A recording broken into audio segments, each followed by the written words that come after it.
know what this is, Mike, Yeah. but the question everyone is asking, why are we playing?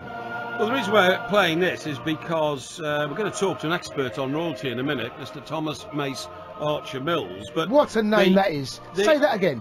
Yes, it's Say Mr. it again. Thomas Mace Archer Mills, a fantastic name. What a name. You know my name is Michael Allen Newton Parry, don't you? I didn't know that. Yes, it is. Yeah, I didn't know that. Yeah. But anyway, what I was going to say is you're a fan of The Crown, aren't you? I do The love TV The Crown. Series. It was a Third brilliant series series. coming out, Yeah. and in some of the previews, some of the commentators said Princess Margaret was depicted as a woman who was, well, to put it politely, was a bit of a party girl. You know what I mean? That came across in the last series of The Crown. It did. And this so upset her son, the current Lord Snowdon, because she was married to Lord Snowdon, Anthony Armstrong Jones, who took on the title Lord Snowdon. So their son is now the new Lord Snowdon. It prompted him to make the comment, which made a great headline all over the place: "My mother's no floozy." So he's defending his mother's honour. But I have to say, during the course of my journalistic career, I came across Princess Margaret a few times. How many times did you come across her? Oh, I don't know, 2 or 3 times Right. maybe at official events. She Right. did like a gin and tonic, that's Right, for sure. okay. And if you read more about the background to her lifestyle, particularly on Mustique, she, I think she could have been described as a party girl. Okay, well, let's go and get an expert's opinion on this. This is Thomas Mace Archer Mills, even. Sorry, I do apologise. What a brilliant name. He's the co-founder of the British Monarchist Society. Indeed. Joins us now. Thomas, good evening and welcome. Good evening, gents. Thank you for having me. Good evening, Thomas. Thank you very much indeed for joining us. Have I been unfair on my description of Princess Margaret and her lifestyle? Well, to be honest with you, Princess Margaret was full of all sorts of colours, but it's definitely true that she was a party girl. Yes. I mean, it was, you cannot deny it, no matter how much her son wants to, but that was only a small part of her life. Right. And I think the depiction that The Crown has put out has been pretty fair in certain parts. Okay. When you say it was only part of her life, what was the other part of her life we don't know about then? Well, we look at the trauma that she went through. We look at, of course, being the spare. Yes. This woman was up against her sister, who's the queen.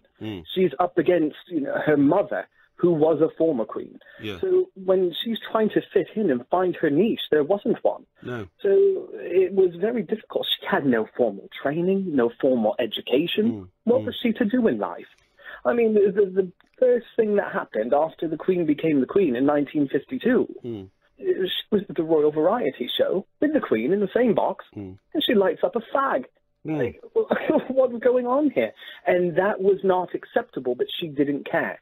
She did what she wanted. I mean, and then, of course, you have the paparazzi and you have the media. Their heads exploded like a thermonuclear explosion. But that's what she got off on. She likes that. Well, I mean, she was a party girl on Mustique, wasn't she? We all know about, her boyfriend, Roddy Llewellyn, but there were other boyfriends, apparently. One of them was John Bindon, notorious, I wouldn't say notorious criminal because he got off a murder charge, but he was a certainly notorious gangster-type character, wasn't he? And she needed that. Yeah, she needed the danger, didn't she? The danger and the sort of, the intrigue and all that. But because she was brought up as she was, Thomas, I've read reports of her being an entirely selfish woman, and if she was partying big, and she wanted to stay up playing the piano till 3 o'clock in the morning, then everybody else had to, because nobody was allowed to go to bed until she did. Exactly, and that is the truth. But again, I have to stress, that was not all the time. And when we look at what she did for charity, as president of the Royal Ballet, I mean, this is a woman who really loves theatre, who loved opera. Her passion, really, was, you could not put a measure on it for the arts. And she was known as the Princess of the Arts. Of course, there were parties after the arts had taken place, but... Well, she was quite fond of a gin and tonic, I know that for sure. Well, the whole family. Look at all the royal women. I mean, it's the secret of youth. That's what it is. Drink more gin, you live longer. But, Thomas, there's a very big difference between being a party animal and a floozy, isn't there? Of course. Yes, there is. And so why has her son felt the need to come out and use that particular word? Because being a party animal is as long as you play within the rules and, you may stay up a little bit late, as long as nothing's illegal going on. But being a floozy, well, that's a different accusation.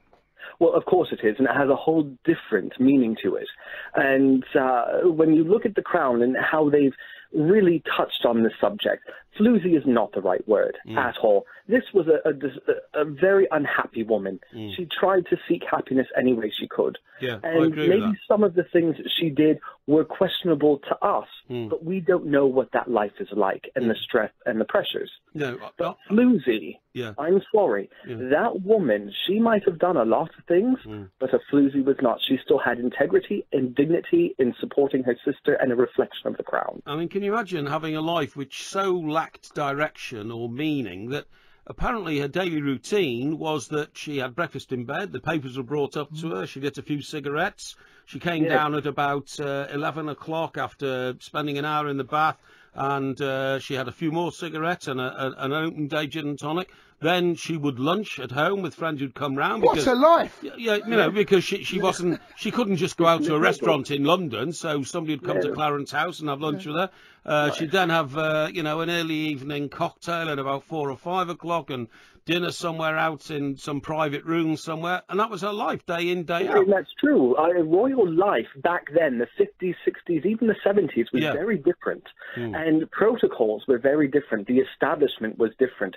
These people, even though they might have wealth, they might have celebrity, number one, they're royal, but number two, the amount of responsibility, they are indentured servants. Yeah. And imagine how unhappy to be in such a gilded cage where you're not even alone and by yourself all the time. Yeah, no, it's true. I had a colleague on the Daily Express called Ashley Walton. He was the royal correspondent, so he followed the royals all over the place, and got onto the diner beat and everything. But on one occasion, he told me that he was just doing a routine royal job when Princess Margaret turned up in the back of a limo or a Rolls Royce or something to open a factory somewhere in Lancashire. And as they opened the door, she fell out onto the pavement. She was completely intoxicated. It was sort of 5 in the evening, and she'd been on the G&Ts all day. So it's an escape, really. Princess Margaret, she needed an escape. Yeah. And that wasn't the first time that there's been an indiscretion like that. Imagine the fight within herself. She has no formal place. She's always overshadowed by her sister. Yeah. She wasn't allowed to marry the woman the man that she loved. She was a Captain Peter woman. Townsend. Yeah, Group Captain Peter. And they kept her away. The establishment went against her all the way. So what did she do? She made her unhappiness very well known. Yeah. And we see it here. Let's look at William and Harry. This is the thing. Of course, William is duty. He's the dutiful. And then we look at Harry.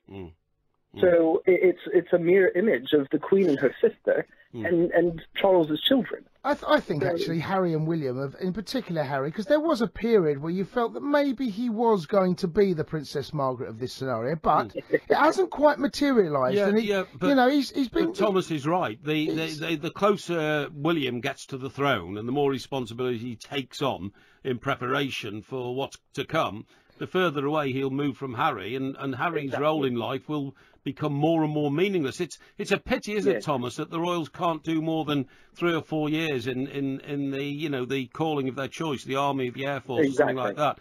But and he loved it. Yeah, Harry loved it. Yeah, but at least he had something to do. Whereas Princess Margaret, she was there as an ornament. She was gorgeous. Yeah. She could have been a model. She could have done a million things, but she was happiest when she was watching theatre or at the ballet. And did you know, when she actually was on The Archers in 1984, when she played herself, that was the happiest she's ever been because she felt that she was contributing to something bigger than herself. Doing something. You can imagine, can't you, when she's on the island of Mustique and all these hangers-on go over there just to keep her company, really, and just to smoke cigarettes and all that. Can you imagine what a meaningless sort of lifestyle that was, day in, day out, sitting on a beach? Exactly. And just quickly, are you a fan of the Crown?